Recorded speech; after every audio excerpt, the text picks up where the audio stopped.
찬송가 199장 나의 사랑하는 채 찬송 부르심으로 하나님께 영광 올려드리겠습니다. 나의 사랑하는 채 비록 헤어졌으나 어머니의 무릎 위에 앉아서 재미있게 듣던 말 그때 일을 지금도 내가 잊지 않고 기억합니다. 귀하고 귀하다 우리 어머니가 들려주시던 재미있게 듣던 말 이 책 중에 있으니 이성경씨 사랑합니다. 옛날 용맹스럽던 다니엘의 경험과 유대 임금 다윗 왕의 역사와 주의 선지 엘리야 바람 타고 하늘에 올라가던 이를 기억합니다.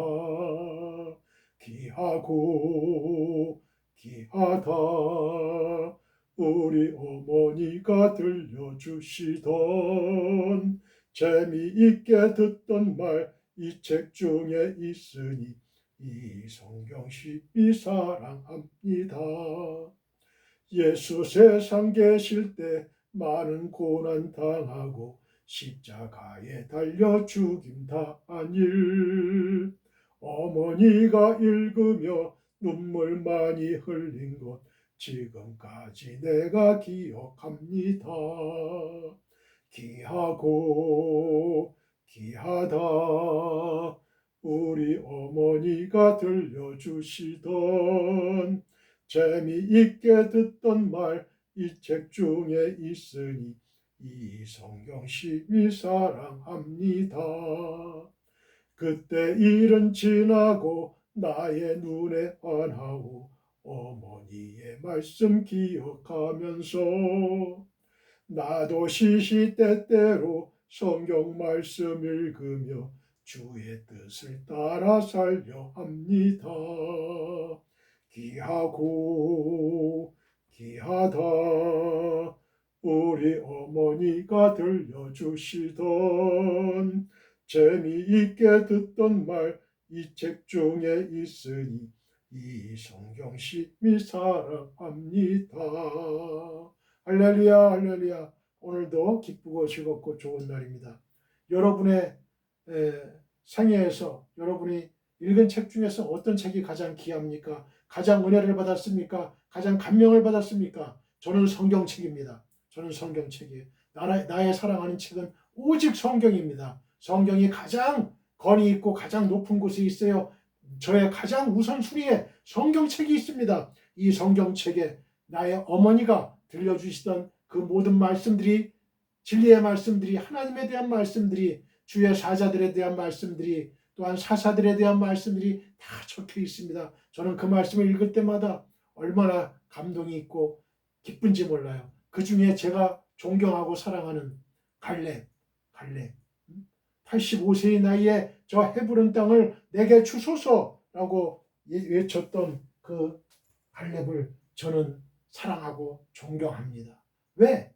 그분은 정통 유대인이 아니에요. 정통 유대인이 아니면서도 그 사람은 12지파 정탐꾼을 뽑는 중에 유다 지파의 대표로 뽑힌 사람이에요. 그러니 그 얼마나 실력과 능력을 인정받았기에 그 정통 유대인이 아니면서도 갈렙은 유대 지파의 당당한 대표가 됐어요. 그것도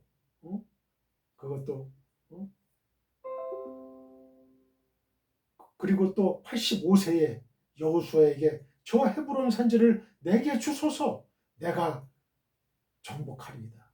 내게 정복하리이다. 내게 하나님이 모세를 통해서 내게 약속했던 그 산지를 내게 주소서 내가 정복하겠다. 이런 말이 오늘 여호수아 14장 6절로 15절에 나옵니다. 본문은 가나안 땅을 정탐했던 12명 중에서 최종 합격자 2명 중 하나였던 갈렙이 85세 때에 내가 45년 전인 40세 때 40일 동안 당신과 함께 가나안을 정탐하고 돌아와. 여기 당신이라는 건 여호수아죠. 여호수아 당신과 함께 가나안을 정탐하고 돌아와서 내 마음에 성실한 대로 정탐 보고를 했을 때 모세가 말하기를 네가 밟은 땅을 영영이 너와 네 자손의 기업이 되리라 말씀하셨어요. Surely the land on which your foot has trodden shall be an inheritance to you and to your children forever.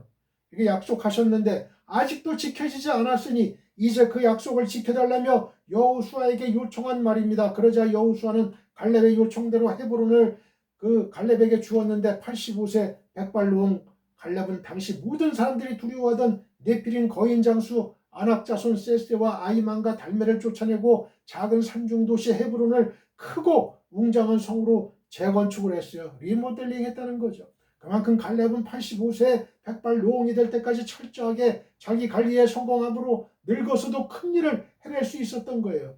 이제 자기 관리를 통해 헤브론을 기업으로 받고 자기 딸 악사를 사사 온니엘의 아내가 되게 함으로 여호수아의 후계자가 되는 축복을 받게 했던 갈렙을 한번 알아보고자 해요. 갈렙은 어떤 사람에게 이런 축복을 받았는가? 우리는 어떤 사람이 돼야 큰 축복을 받고 큰 일을 할 수 있겠는가? 고려거란 전쟁 얘기를 저는 많이 하죠. 참 재밌는 드라마예요. 이순신 장군의 버금가는 아주 훌륭한 강감찬 장군 40세 때 그는 40세 때 과거에 급제를 했어요. 늦은 나이죠. 늦은 나이에 시작한 거예요. 그리고 70세 때, 70세 때 그 고려 거란 전쟁을 통해 가지고 승리를 했으므로 그 후 100년간 이 고려는 평화를 누릴 수 있었어요. 그리고 83세 때 죽었어요. 그때 83세면 지금의 한 110세, 120세 아주 그 자신의 일기를 다 하고 죽은 거죠. 그런 장수의 축복도 받고 또 이 나라를 고려를 거란으로부터 지켜낸 그러한 위대한 장군 강감찬 장군이 요새 그 KBS 7을 통해서 부각되고 있잖아요. 여러분 여호수아 14장 6절로 15절을 읽을까요? 그때 유대 자손이 길갈에 있는 여호수아에게 나오고 그니스 사람 여분네 아들 갈렙. 그러니까 이 그니스 사람이라는 건 이 정통 유대인이 아니에요. 그니스 사람 여분네 아들 갈렙이 여호수아에게 말하되 여호와께서 가데스 바네아에서 나와 당신에게 대하여 하나님의 사람 모세에게 이르시기를 당신이 아시는 바라 내 나이 40세에 여호와의 종 모세가 가데스 바네아에서 나를 보내어 이 땅을 정탐하게 하였으므로 내가 성실한 마음으로 그에게 보고하였고 나와 함께 올라갔던 내 형제들은 백성의 간담을 높게 하였으나 나는 내 하나님 여호와께 충성하였으므로 그날에 모세가 맹세하여 이르되 네가 내 하나님 여호와께 충성하였은즉 네 발로 밟는 땅은 영원히 너와 네 자손의 기업이 되리라 하였나이다. 이제 보소서 여호와께서 이 말씀을 모세에게 이르신 때로부터 이스라엘이 광야에서 방황한 이 45년 동안을 여호와께서 말씀하신 대로 나를 생존하게 하셨나이다. 오늘 내가 85세로 돼 모세가 나를 보내던 날과 같이 오늘도 내가 여전히 강건하니 내 힘이 그때나 지금이나 같아서 싸움이나 출입에 감당할 수 있으니 그날에 여호와께서 말씀하신 이 산지를 헤브론 산지를 지금 내게 주소서. 당신도 그날에 들으셨거니와 그곳에는 아낙 자손 사람이 있고 그 성읍들은 크고 견고할지라도 여호와께서 나와 함께 하시면 내가 여호와께서 말씀하신 대로 그들을 쫓아내리이다 하니 여호수아가 여분네 아들 갈렙을 위하여 축복하고 헤브론을 그에게 주어 기업을 삼게 하며 헤브론이 그니스 사람 여분네 아들 갈렙의 기업이 되어 오늘까지 이르렀으니 이는 그가 이스라엘의 하나님 여호와를 온전히 쫓았습니다. 헤브론의 옛 이름은 기랄 아르바라. 아르바는 아낙 사람 가운데서 가장 큰 사람이었더라. 그리고 그 땅에 전쟁이 그쳤더라. 이렇게 나오죠. 여러분,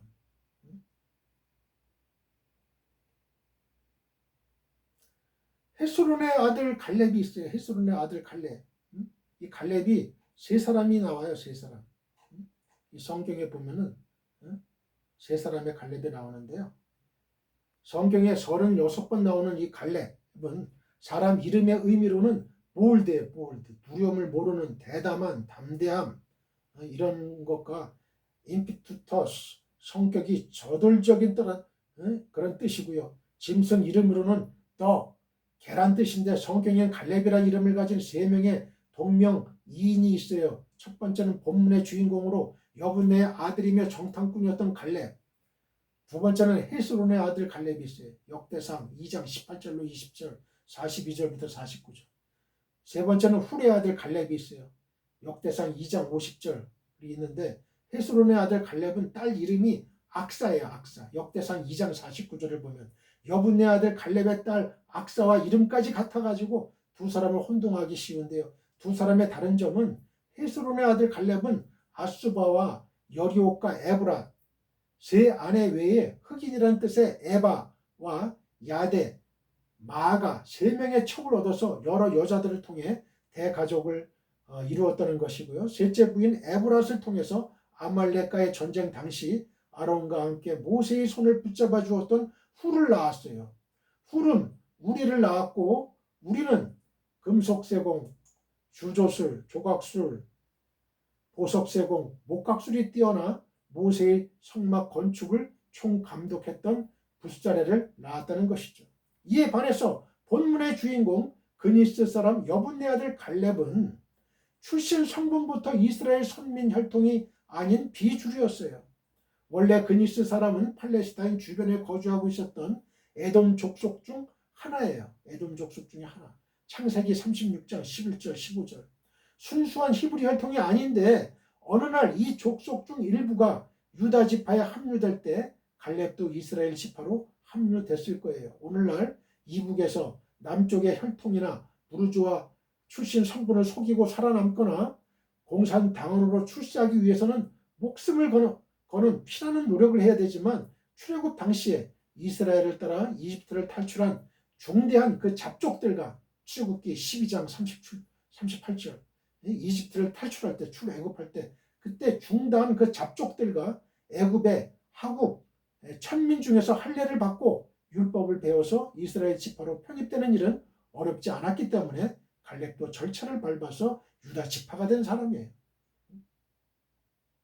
한마디로 말하면 요새 동남아 사람들이 와가지고 한국에 오래 살고 해서 기하를 한 거죠. 그럼 대한민국 국민이 되는 거예요.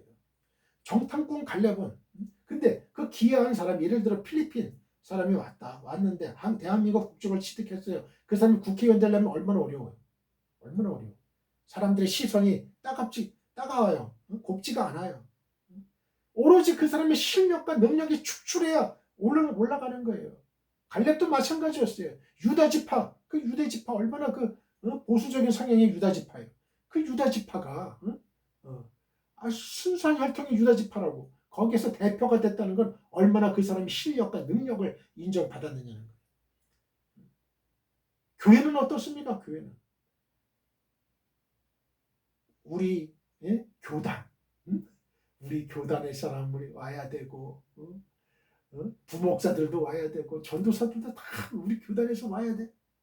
그리고 내가 채씨면 채씨 성을 갖고 있는 사람을 우대해줘. 이씨면 이씨 성을 가진 사람을 우대해줘. 혈연, 지연, 지연. 나 용인 사람이야 그러면 용인 사람을 우대해줘. 수원이야 그러면 수원 사람 우대해줘. 분당이야 그러면 분당 사람 우대해줘. 학연. 내가 뭐 카이스트를 나왔어, 서울대를 나왔어, 뭐 고대를 나왔어, 연대를 나왔어, 성균관대를 나왔어, 뭐 그러면 거기 그거 야, 너 고향이 어디야? 이런 거 다 그리고 넌 누구 아들이야? 누구 딸이야? 이러면서 뭐 이 회사는 물론이고요. 이 교회도 마찬가지예요. 교회도 세습도 마찬가지예요. 세습도 물론 실력이 있고 능력이 있으면 해야죠. 해야 돼. 근데 실력과 능력이 없으면 그 부모가 너는 다른 데 가서 묵혀라. 그렇게 하는 게 정상인 거예요. 정상인 거야. 여러분. 한국교회가 왜 이렇게 망가졌어요? 왜 부흥이 안 돼요? 여러분. 그 이유가 있는 거예요. 이유가. 저는요. 한국교회가 하나가 되기 위해서는 교단 통합 같은 걸 하기 위해서는 어느 교파건 이단을 제외한 어느 교파건 50% 내지 60%는 타 교단의 사람을 전도사나 목사를 와야 돼. 그렇게 돼야 돼요. 그래야 하나가 통합이 되는 거예요. 지금은 어떻습니까? 타 교단에서 오는 사람 가뭄에 콩나듯이 콩나물 나듯이 오는데 그것도 내 교단이 아니야. 내 교파가 아니야. 그러니까 이 사람이 설 자리가 없어요. 그래서 결국은 자기 교단, 중소 교단으로 갈 수밖에 없어요. 크지를 못해요. 크지를 못해. 지금 그런 지경에 이르렀어요. 지금 그런 지경에 이르렀다고. 지금 그 의사들 파업하는 것도 여러분 프랑스나 독일이나 영국이나 일본 가까운 일본도 정부가 의사 정원이 부족할 테니 노령화 인구도 많고 그러니 점점 필수 인력 의료 그 과도 필요하니 좀 늘려야 되겠다. 다 올렸는데 파업한 나라가 없어요. 한국만 그래. 한국만 자기 밥그릇 챙기기. 여러분 저는 요새 아주 무서운 전율을 느꼈어요. 의사들에 대한 아주 지독한 그 미움이 생겼어요. 미움이. 왜? 아니 지금 죽어가는 환자를 놔두고 병원을 나갔어요. 죽어가는 환자를 놔두고. 이게 의사예요. 의사. 의사가 될 때에 히포크라테스 선서를 하게 돼 있어요. 전쟁 중에 적군이라도 부상당한 자면 치료해 주는 게 그 의사의 본분이에요. 그게 의사의 본분을 망각하고 이런 행동을 했다. 집단 행동을 했다. 의대생들도 다 손을 놓고 휴학을 한다. 동맹 휴업을 한다. 여러분 이러면 안 돼요. 우리나라도 이 칸막이를 없애야 돼. 의사, 약사, 칸막이 다 없애야 돼. 왜 이공계인데? 이공계인데. 왜? 공대는 의사가 안 돼요. 왜 약사가 안 돼요? 말도 안 되는 거예요. 그거는. 전문기관, 전문 학원이라든지 아니면 국가가 지정한 학원이라든지 거기에서 타학과 출신도 얼마든지 공부를 해서 약학대도 갖고 의학대도 갈 수 있는 거예요. 그렇게 돼야지. 로스쿨도 마찬가지예요. 로스쿨도 반드시 그 수억 원을 들여야 로스쿨을 나와야 저기 변호사 고시를 시험을 볼 수 있는 자격을 취하면 안 돼요. 여러 경로를 취해야 돼요. 타학과 출신이라도 어느 일정 그 학원에서 그 수료를 하게 되면 시험 볼 수 있는 자격을 얻어야 되는 거예요. 공과대는 잘 돼 있어요. 우리나라 이 공대 계열은 잘 돼 있어요. 제가 전기공학과를 나왔습니까? 기계공학과를 나왔습니까? 저 안 나왔어요. 저 문과예요. 경영학과예요. 경영학과. 무역대학원 나왔어요. 성균관대 무역대학원을 나왔어요. 그런데도 그 자격증 시험을 볼 수가 있어요. 전기학원이면 전기학원, 기계학원이면 기계학원에 가가지고 공부를 해서 전기공학과 4년 공부한 사람들이 치는 그 시험을 그 같은 계통에 동일한 계통에 5년 근무하게 되면 시험을 볼 수 있는 자격을 줘요. 자격을. 시험에 합격해서 자격증을 취득하면 전기공학과 나온 사람이랑 똑같은 거예요. 자격증이 생기는 거예요. 자격증. 기계공학도 마찬가지고. 여러분 공대 계열은 잘 돼 있어요. 비교적. 근데 약대나 의대 돈 되는 과 그러니까 한마디로 그 기득권을 지키려고 하는 거예요. 기득권 놓치지 않으려고 하는 거예요. 돈 더 많이 벌려고 하는 거예요. 한마디로. 그거 없애야 되는 거예요. 여러분. 그렇게 해야 대한민국이 좀 더 높은 실력 있는 의사들, 실력 있는 닥터들, 실력 있는 약사들, 실력 있는 목사가 탄생되는 거예요. 여러분. 그 피해는 온전히 백성과 국민과 성도들에게 미치는 거죠, 여러분. 여러분. 경쟁 체제가 돼야 되는 거예요. 경쟁 체제가. 교회라고 왜 경쟁 체제를 일으키지 않아요? 똑같이 설교시키고 여러분 한 달이면 어떻고 두 달이면 어때요? 그 교회가 부흥되려면, 그 교회가 잘 되려면 실력 있고 능력 있는 사람이 들어가 담임 목사가 돼야 되는 거예요. 그건 당연한 거예요. 그거는 실력 없고 능력 없는 목사는 스스로 사표내고 자진 사퇴해야 돼. 자진 사퇴. 아름다운 모습으로 자진 사퇴해야 된다고. 누가 내리지 마. 내리기 전에 스스로 자신이 판단해서 나는 내 능력보다 더 나은 그런 사람이 있으면 올려줘야 돼. 올려줘야 돼. 왜 내려가지 않고 그 자리를 차고 있느냐는 얘기예요. 의사도 마찬가지고 약사도 마찬가지야. 내가 실력이 안 되고 능력이 안 되면 리더가 자격이 없으면 물러나야 되는 거예요. 나보다 더 덕망 있고 더 실력 있고 더 능력 있는 사람한테 그걸 하라고 해야지. 그래야 한국 교회가 또 이 한국 사회가 발전이 있는 거죠. 여러분, 저는 6명의 경찰이 1명의 치객을 제압을 못했다고 하는 걸 기사를 듣고 아주 깜짝 놀랐어요. 여러분, 경찰이 1명이 5명, 10명을 격파해야 되는 거 아닙니까? 이거는 거꾸로 1명의 치객을 6명의 경찰관이 제압을 못했다는 게 이거 국민이 얼마나 그 경찰을 불신하는 계기가 됩니까?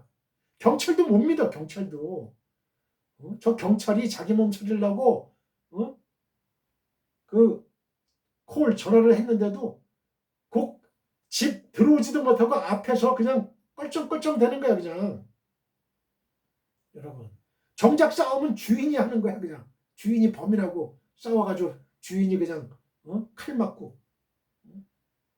여러분, 이런 사회는 되는 게 돼서는 안 되죠. 경찰도 무장 경찰 해야 돼요. 합기도 그다음에 특공무술 가르쳐 줘야 돼요. 여러분, 왜 안 가르쳐 줍니까? 왜? 그런 능력 있고 실력 있는 사람이 경찰이 돼야 되는 거예요. 지능수사과는 물론 지능이 좋은 사람이 들어가야 되지만 일선 경찰에서 강력 범죄는 실력 있는 사람이 들어가야 되는 거죠. 그래야 국민들이 편안하잖아요. 여기에는 여당과 야당이 있을 수가 없어요. 의사 정원 늘리는데 민주당은 한마디 말도 안 해. 한 번 말 잘못했다간 의사한테 밉보여. 잘못했다간 또 국민들한테 밉보여.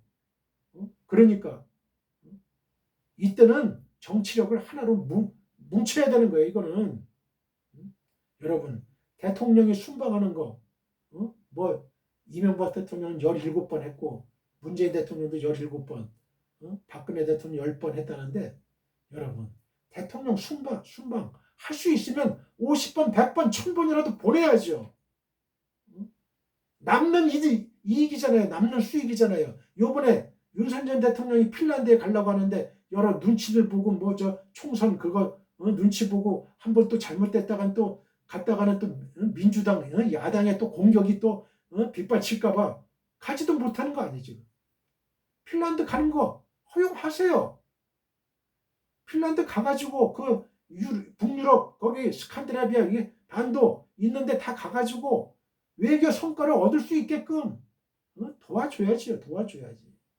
그래야 국력이 신장되는 거 아니겠습니까? 아니 이지경이 되면 안 되죠. 대통령이 그 야당의 그 말이 무서워서 그 비난이 무서워서 외국 순방을 외교를 못한다는 게 말이나 되냐고요. 외교가 얼마나 중요한 겁니까? 외교가. 외교에는 경제가 다 들어가고 국방이 들어가고 다 들어가는 거예요. 이게. 그래야 나라가 부흥합니다. 교회가 부흥합니다. 암적 존재는 찍어버려야 되는 거예요. 암적 존재를 왜 안에 내 몸 안에 갖고 있느냐고.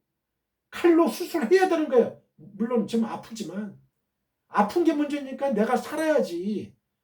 내가 살고 교회가 살고 국가가 살고 전 지구촌이 살려면 수술해야 되는 거예요. 수술해야 돼요. 지금 유다 지파 중에서 수술한 거예요. 이거. 갈렙을 당신이 우리 유다 지파의 수장입니다. 당신을 대표로 보냅니다. 이런 용단과 결단을 하셔야 되는 거야, 여러분. 남의 눈치나 보고 이래가지고는 그 개혁이 안 돼요. 발전이 없어요. 한국교회 희망이 없습니다. 희망이 없어요. 정탐꾼 갈렙은 그렇게 이스라엘 지파로 합류한 비주류 청년이었어요. 주류가 아니에요. 비주류입니다. 정통 유대인이 아니에요. 정통 유대인이 아니에요. 에돔 족속이었어요. 에돔 족속.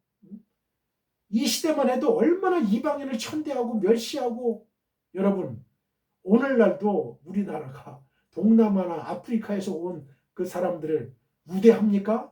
천하게 여기잖아요. 제대로 대접을 안 하잖아요. 그죠? 보수 면에서도 그렇고 인격 면에서도 그렇고 말도 안 붙이려고 그러잖아요. 인간 이하로 쳐버리잖아요, 여러분. 그런데 그 필리핀이나 그 아프리카 케냐나 그 수단이나 이런 데서 온 사람이 우리의 대표가 됐어. 우리의 대통령이 됐어. 지금으로 치면 우리의 대통령을 삼은 거야. 얼마나 깨어있습니까? 그 사람의 실력과 능력을 인정한 거예요, 여러분. 실력과 능력을 인정한 거예요. 여러분, 가능성을 보고 뽑아야 돼요. 가능성, 발전 가능성, 잠재성, 그 사람의 지금의 그걸 보면 안 되는 거예요. 그 사람의 가능성을 보는 거야. 가능성. 이게 현명한 사람이고 이게 바로 유다 지파의 사람들의 생각이었어요. 현명한 생각이었죠. 그래서 유다 지파는 어때요? 우뚝 섰잖아요. 우뚝 솟아. 유다 지파에서 메시아가 나와요. 예수님이 나와. 예수님. 역시 메시아가 나온 가문은 틀린 거야.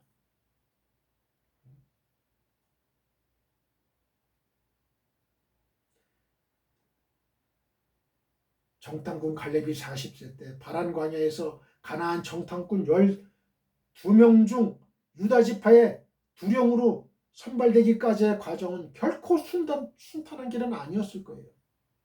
그죠? 그 중에는 반대하는 목소리도 있었을 거예요. 어떻게 저 비주류, 저 에돔 족속이었던 그 가문의 사람 갈렙을 어떻게 우리의 대통령으로 만들 수 있습니까? 우리의 대표로 만들 수 있습니까? 그런 반대 목소리가 있었을 거예요. 그러나 다른 쪽에서는 아니야. 아무리 그래도 이 사람 유다 사람이야. 우리의 사람이야. 혈통은 비록 그랬지만 우리한테 기여했잖아. 그 유다 사람이야. 그리고 능력 봐봐. 능력, 실력. 갈렙을 능가할 사람이 누가 있어?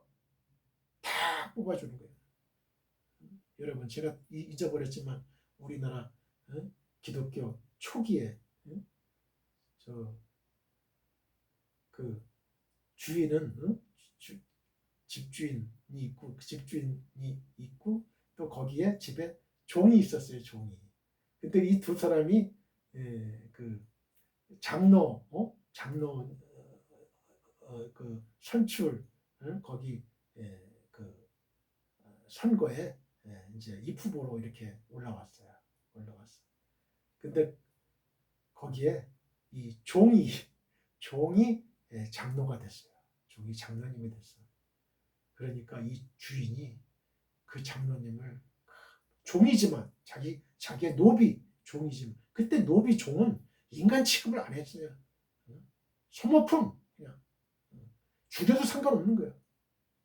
그런 하찮은 종을 자신의 장로로 옹립을 하고 나중에는 이 종인 장로님이 너무나 인품이 훌륭하고 너무나 말씀이 좋고 이러니까 너무나 은혜를 끼치니까 이 사람을 장로에서 만족하게 하지 않고 넌 더 큰 일을 해야 돼. 그래가지고 신학교를 보내가지고 목사를 만들어가지고 그 집에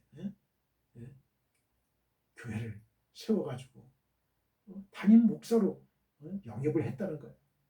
그런 훌륭한 그 주인 되시는 분. 그런 인품이 대한민국에 있을까? 대한민국 교회에 있을까? 그런 장로가 있을까? 그런 집주인이 있을까? 어떻게 하면 그냥 현실 안주에 빠지려고 하고 편하게 지내려고 그러고 자기 기득권을 누리려고 그러고. 여러분,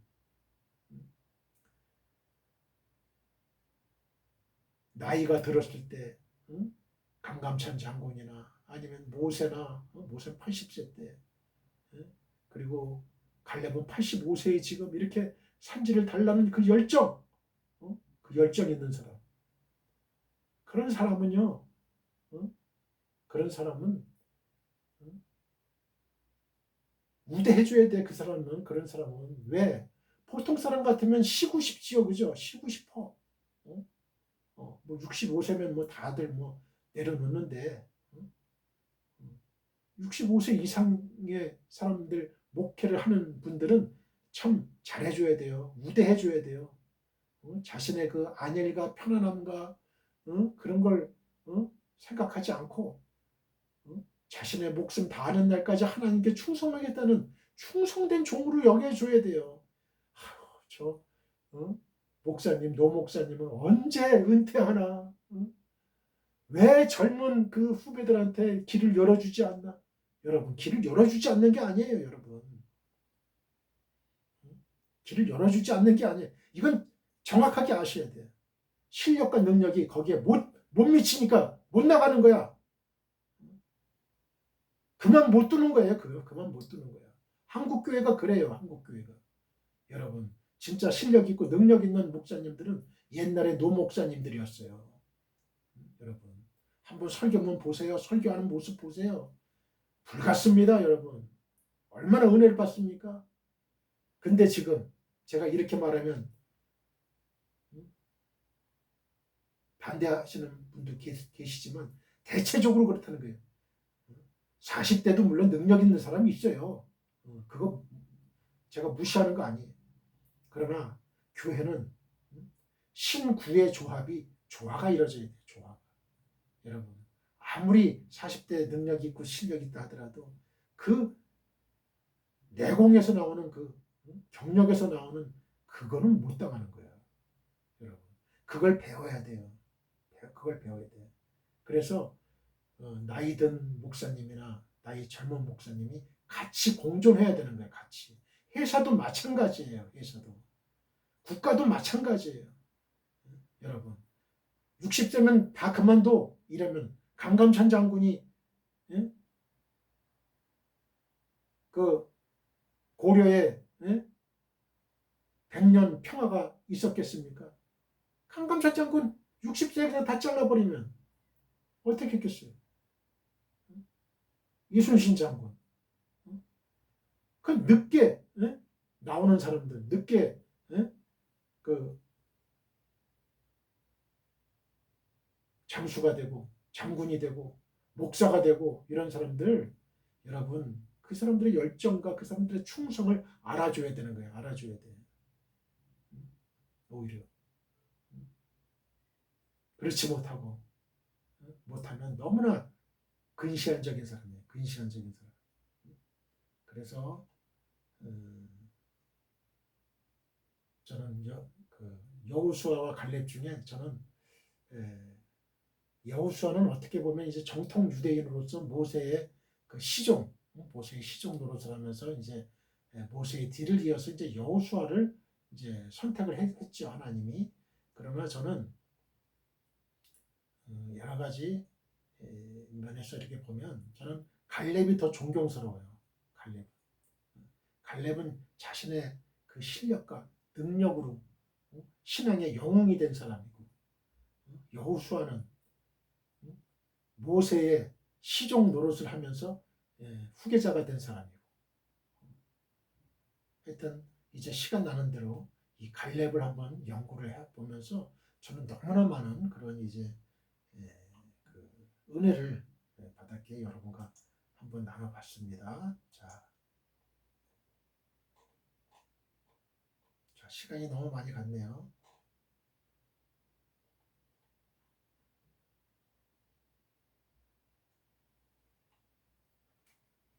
간단히 기도하겠습니다. 하나님 아버지, 은혜를 감사합니다. 하나님, 이 미천한 종을 하나님께서 나이가 들어서 하나님의 사자로 하나님의 목사로 당신의 종으로 이렇게 삼아주심을 감사합니다. 여기는 반드시 하나님의 분명한 뜻이 있을 줄 믿습니다. 하나님 아버지 이 종을 써주시니 감사합니다. 아버지 하나님 주여 많은 성도들이 이 하찮은 종 미천한 종을 부려먹게 하여 주옵소서. 죽는 순간까지 아버지 하나님 이 이태원 목사를 부려먹게 하옵소서. 할렐루야. 그리하여서 저는 하나님께 더욱더 충실한 종으로 살아갈 수 있게 하옵소서. 감사하며 이 시간에 아버지 하나님 하나님께서 주시는 말씀을 주여 대변하는 이 은혜를 주셨사오니 하나님 말씀만 전할 수 있게 하옵소서. 많은 이 시간에 하나님 말씀을 듣는 모든 성도님들이 지구촌에 있는 모든 성도님들이 은혜를 받게 하옵소서. 변화를 받을 수 있게 하옵소서. 하나님의 자녀로서의 그 의무에 충실할 수 있게 하옵소서. 주 예수 그리스도의 거룩하신 이름으로 감사하며 기도했습니다. 아멘. 할렐루야. 사랑하는 성도 여러분, 우리는 주님의 지상명령을 따라 우리의 일평생을 전도와 선교를 해야 할 책임과 권위를 갖고 있습니다. 너희는 땅 끝까지 이르러 내 증인이 되리라고 예수님이 직접 말씀하셨습니다. 우리는 우리의 가까운 가족, 친족, 친구, 지인, 회사 동료 등에게 이태호 목사의 유튜브 및 페이스북 등에서 설교 방송을 시청하라고 권하시면 됩니다. 검색창에 이태호 목사 설교라고 치면 저의 설교 영상을 시청하실 수가 있어요. 모바일로도 시청하실 수 있습니다. 다른 이야기는 하지 마시고 하나님의 감동적이고 은혜로운 말씀이 있으니 한번 시청하라고만 하시면 됩니다. 바로 그것이 전도요 선교입니다. Dear fellow believers, we have the responsibility and right to evangelize and do missions throughout our lives according to the Lord's great command. You will be my witnesses to the ends of the earth, said Jesus himself. We can recommend our close family, relatives, friends, acquaintances, and company colleagues to watch Pastor Riteo's sermon broadcast on YouTube and Facebook. If you type Pastor Riteo's sermon in the search box, you can watch my sermon video. Don't talk about anything else. There are God-moving and gracious words, so you just have to watch it. That is evangelism missions. 오늘의 설교 제목은 침례 요한의 증거입니다. 3.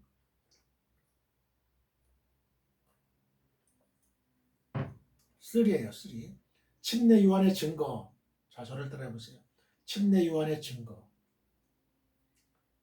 본문은 요한복음 1장 6절로 8절. 이건 했고요. 19절부터 34절입니다.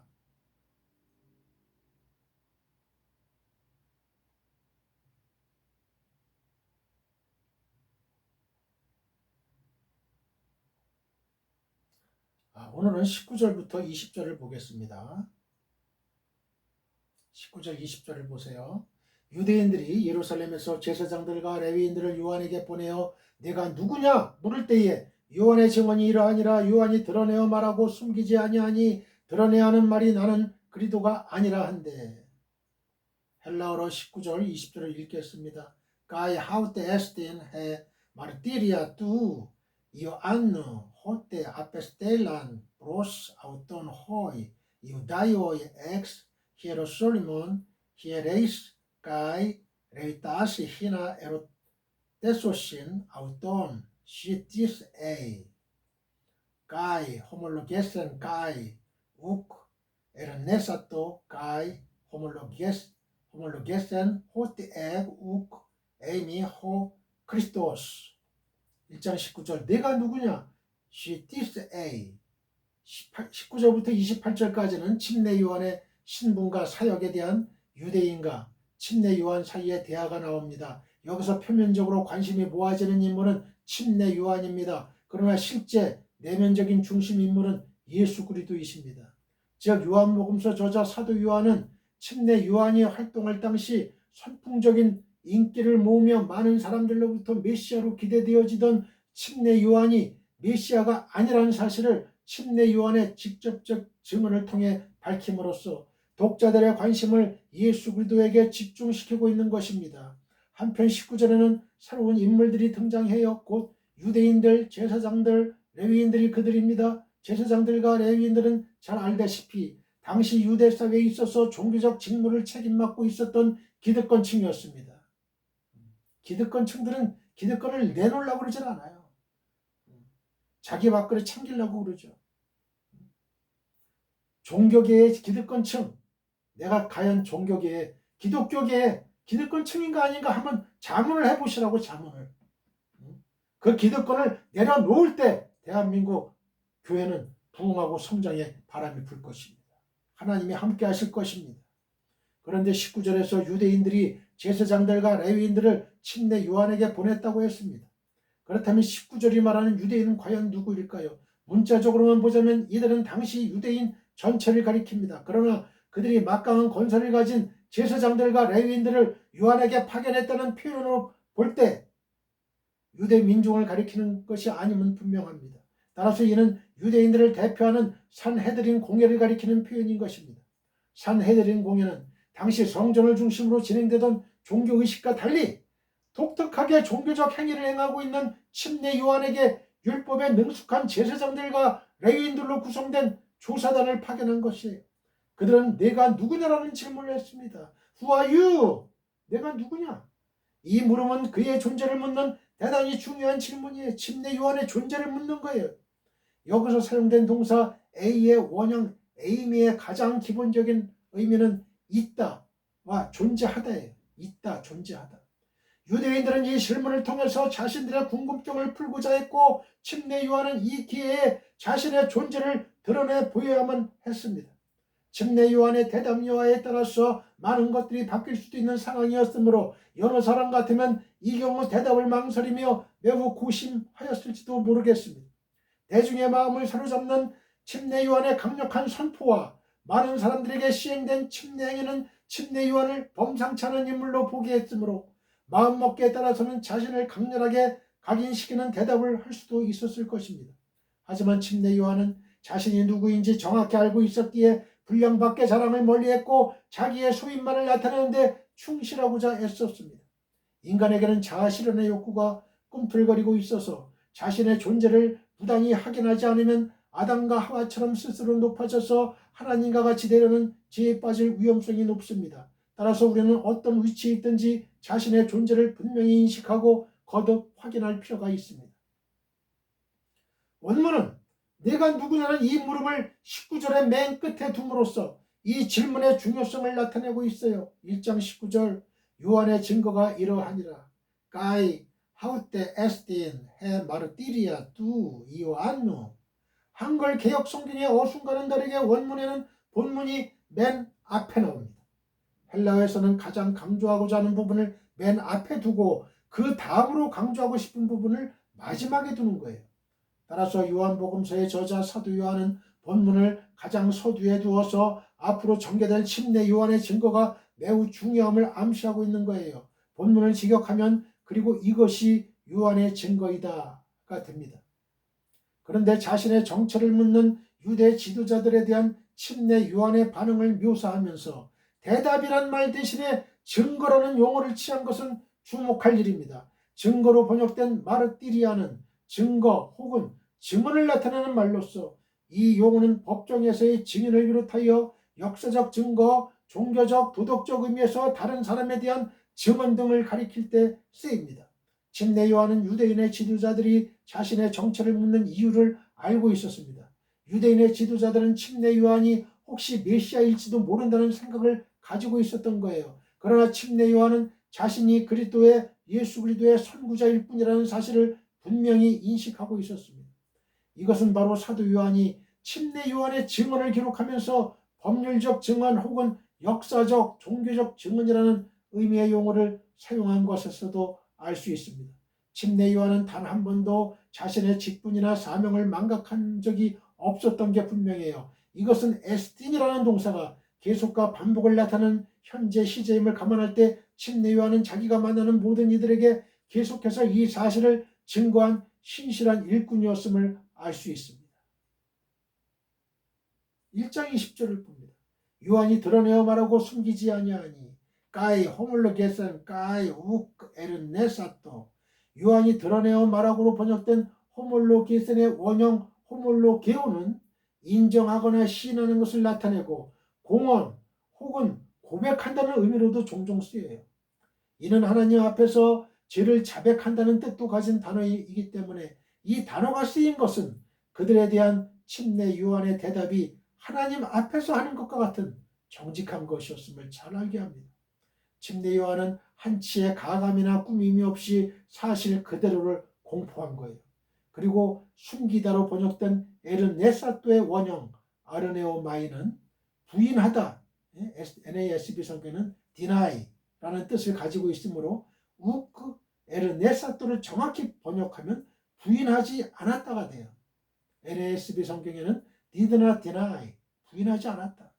NIV 성경에는 deny 대신에 이 실패하다를 뜻하는 fail을 취해서 침례 요한이 공포하는 데에 실패하지 않았다고 번역했는데, 침례 요한이 공공연히 선포했고 부인하지 않았다는 번역을 취한 NASB가 원에 보다 가깝고 의미 전달이 자연스러워 보여요.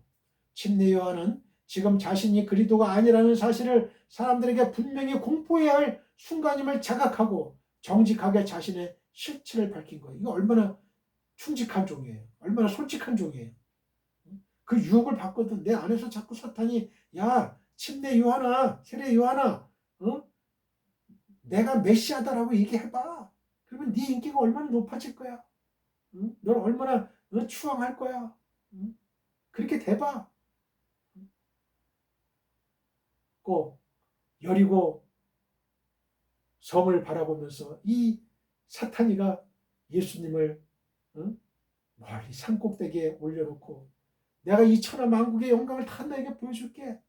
나한테 절을 한 번 하면 내가 이 모든 영광, 천국의 영광을 다 주겠다. 이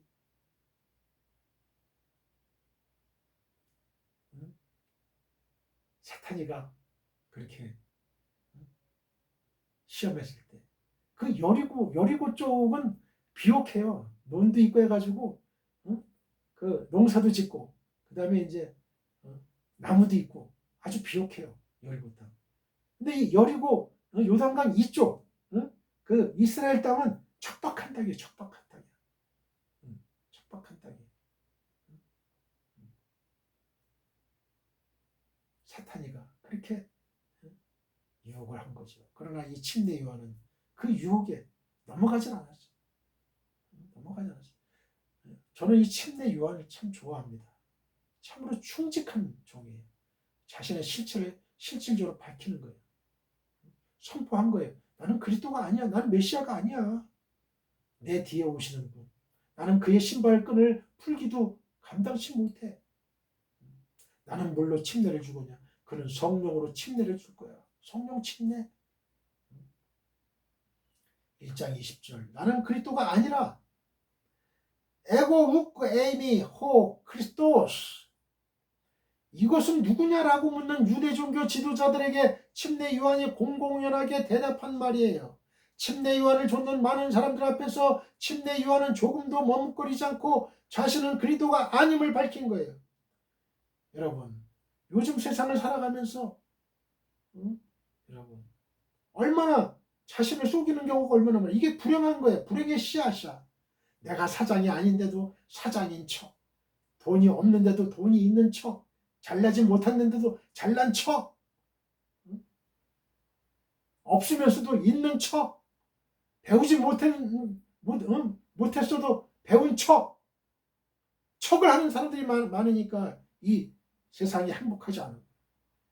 떳떳하게 얘기하면 떳떳하게 그때 내 마음의 평화가 있고 내가 당당함을 느껴요. 그 사람한테 매력이 느껴지는 거야. 그 사람한테. 야, 저 사람은 진짜 신뢰할 만한 사람이구나. 그런 사회가 돼야 돼. 근데 구역예배에서 속회에서 간증을 하라고 했어요. 간증을 했더니 그걸 가지고 그 소문을 퍼뜨려. 제가 옛날엔 뭐였대, 술 파는 가게에서 일했대, 별, 그냥, 여러분, 그건 있을 수가 없는 얘기. 구역, 속회에서 한 그 얘기는 죽을 때까지 비밀을 지켜야 되는 거예요, 비밀을. 왜? 그 사람은 여러분을 친형제로, 영적인 형제로 생각을 했기 때문에 자신의 비밀을 얘기한 거야. 그렇지 않으면 누가 내 비밀을 얘기할 사람이 누가 있겠어요? 내가 비밀을 얘기하면 저 이 집사가, 저 최 집사가, 저 정 집사가 떠벌릴 텐데. 그러면 비밀을 얘기를 못하는 거예요. 그러니 항상 불신이죠. 믿지를 못하는 거야. 그래가지고 어떻게 하나가 될 수 있어요? 내가 내 마음을 털어놨을 때 내 마음이 치유가 일어나는 거야. 평화가, 하늘의 샬롬의 평화가 일어나는 거예요. 그리고 내가 영적인 동지로 생각할 때 나한테 풍요의 축복이 따라와요. 이로 인해서 침례 요한을 쫓던 제자들이 모두 떠나는 일이 생길지라도 침례 요한은 진실을 왜곡시키고자 하지 않았어요. 나는 그리스도가 아니야. 나는 그리스도가 아니야 라는 말을 하게 되면 어때요? 이로 인해서 닥쳐올 사람들, 너무나 이 머리가 회전이 빠르잖아요. 나에게 어떠한 불이익이 올까? 제자들이 다 떠나가겠지. 다 예수님한테 가겠지. 나는 외톨이가 되겠지. 이런 여러분, 내가 이 일을 발설하면, 정직하게 얘기를 하게 되면 나한테 회사에서 이직을 권고하겠지, 사직을 권고하겠지. 뭐 이러면은 그걸 못하는 거예요. 그걸 못하는 거예요. 그러나 하나님을 믿는 정직한 사람, 정의로운 사람, 하나님의 사람은 정확하게 얘기하는 거예요. 위증의 죄를 범하지 않는 거예요. 정확하게 본대로, 들은 대로, 말한 대로 증언하는 거예요. 그러니까 증인은 순교자라고 그러잖아요. 순교자. 진실이 왜곡되기 때문에 이 세상이 얼마나 혼탁해져요. 이게 사탄이가 거짓말의 영으로 각 사람한테 다 들어가가지고 다 거짓말하게 만들잖아요. 다 욕하게 만들잖아요. 지금 아주 중고등학생, 초등학생들도 아주 욕쟁이가 됐어. 욕쟁이가. 거짓말이 아주 그냥 일상화가 됐고, 아주 그거를 깨뜨릴 수 있는 거는 주 예수 그리스도의 신앙이에요. 믿음이에요. 부모의 믿음이 올바르지 않으면 자녀들도 그 믿음을 올바르지 않게 되는 거죠. 그러나 부모의 신앙이 올바르면 자녀들도 올바르게 되는 거예요. 천대까지 복을 누리는 축복을 받는 거예요. 특히 나를 의미하는 이 에고가 문장의 서두에서 대문자로 쓰인 것은요, 자신은 그리스도가 절대로 아님을 강조하는 뉘앙스를 지녀요. 그리고 이처럼 자기 자신을 강조하여 나타낸 것은 자신은 그리스도가 아니지만 그리스도가 누구인지 알고 있다는 느낌을 갖게 해요. 그리고 여기서 이 에이미는 존재한다, 뭐뭐이다라는 뜻을 가진 현재 시제예요. 영어로 말할 것 같으면 is, 존재한다, 뭐뭐이다. 헬라어에서 이 시제가 가지는 특징이 동작의 계속이나 반복, 그리고 불변하는 진리를 나타낸다는 점을 고려할 때 침례 요한의 이 말은 나의 본질은 영원히 그리스도가 아니라고 말하는 것과 똑같은 거예요. 나의 본질은 영원히 그리스도가 아니야. 똑같은 거예요. 인간의 본질은 어디까지나 인간이에요. 하나님의 본질과 같을 수 없다는 거죠. 하나님의 본질과 어떻게 같아요, 인간이?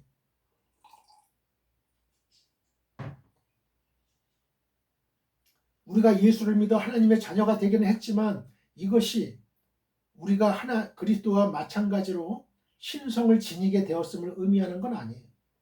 사람이 자기 위치를 지키고 본분에 충실하려면 먼저 자신의 존재와 본질을 정확히 이해하는 게 필요해요. 19절 20절을 보면 침례 요한은 내가 누구냐고 묻는 제사장들과 레위인들에게 나는 그리스도가 아니라고 분명하게 밝혔어요. 당시의 유대인들은 세상에 오셔서 자기들을 구원할 자인 메시아를 목마르게 기다리던 터였어요. 그래서 침례 요한이 광야에서 회개를 외치며 침례를 베풀자 유대인들은 요한이 혹시 메시아가 아닐까 하는 기대감 속에서 광야로 막 모여들었던 거죠. 마태복음 3장 5절에. 그리고 유대 종교 지도자들까지도 사람들을 보내어 침례 요한이 누구인지 알아보기 이른 거예요. 이렇게 볼 때 침례 요한은 일약 스타덤에 오를 수 있는 아주 절호의 기회를 맞았다고 할 수 있어요. 침례 요한을 보고자 유대 강요로 몰려오는 이들은 침례 요한을 예사 사람이 아니라 하나님께서 보낸 사자로 인정을 했던 거예요. 그것은 그들이 자기들의 죄를 고백하고 침례를 받은 사실로도 확인할 수가 있습니다. 마태복음 3장 6절. 따라서 침례 요한이 자신의 신분을 메시아로 위장할지라도 의심하는 이들은 없었을 거예요. 그러나 침례 요한은 결코 그렇게 하지 않았습니다. 즉 침례 요한은 정직하게 자기가 그리스도가 아님을 밝힌 거예요. 예수님이 얼마나 칭찬을 했는지 알아요? 침례 요한을. 사람이 낳은 자 중에 가장 으뜸이 바로 침례 요한이다. 여러분, 사람 중에 가장 최고다 이거야. 그만큼 인정한 거예요. 예수님이 침례 요한을 인정한 거예요. 이것은 쉬운 일처럼 보이지만 사실은 결코 쉬운 일이 아니에요. 모든 사람의 내면은 명예욕이 있어요. 자기를 높이고자 하는 욕구가 있어요. 하나님과 같이 되려는 욕망이 있는 거예요. 그리고 기회가 주어지면 그것이 고개를 슬금슬금 들게 됩니다. 그것에 대해서는 침례 요한도 예외가 아니었을 것입니다. 그럼에도 불구하고 침례 요한은 이러한 유혹을 극복하고 자기 분량에 충실했던 것이, 이것이 침례 요한의 위대한 점입니다. 여러분, 사탄의 유혹에 넘어가지 않았다는 거예요. 여러분, 침례 요한, 예수님처럼. 성도로서 우리는 이 점을 귀하게 여기고 배워야 돼요. 누가 자신을 그리스도로 위장한다 하여 그가 그리스도가 되는 건 아니에요. 루시퍼가 자신을 하나님과 비교하다가 얻게 된 소득이 무엇입니까? 이사야 14장 12절로 17절. 은부 맨 밑으로 던져지게 된 것이 전부입니다. 이해를 돕기 위해서 이사야 14장 3절로부터 20절을 읽겠습니다. 여호와께서 너를 슬픔과, 여기 스올로 내려간 바벨론 왕인데요. 이것은 이거는 사탄일, 궁극적으로는 사탄을 얘기한 거죠. 여호와께서 너를 슬픔과 공고와 및 내가 수고하는 고역에서 놓으시고 안식을 주시는 날에 너는 바벨론 왕에 대하여 이 노래를 지어 이르기를 압제하던 자가 어찌 그리 그쳤으며 강포한 성이 어찌 그리 폐하였는고 여호와께서 악인의 몽둥이와 통치자의 귤을 꺾으셨도다. 그들이 분내어 여러 민족을 치되 치기를 맞이 아니하였고 노하여 열방을 억압하여도 그 억압을 막을 자 없었더니 이제는 온 땅이 조용하고 평온하니 우리가 소리 높여 노래하는도다. 향나무와 레바논의 백향목도 너로 말미암아 기뻐하여 이르기를 내가 넘어져 있은즉 올라와서 우리를 베어버릴 자 없다 하는도다.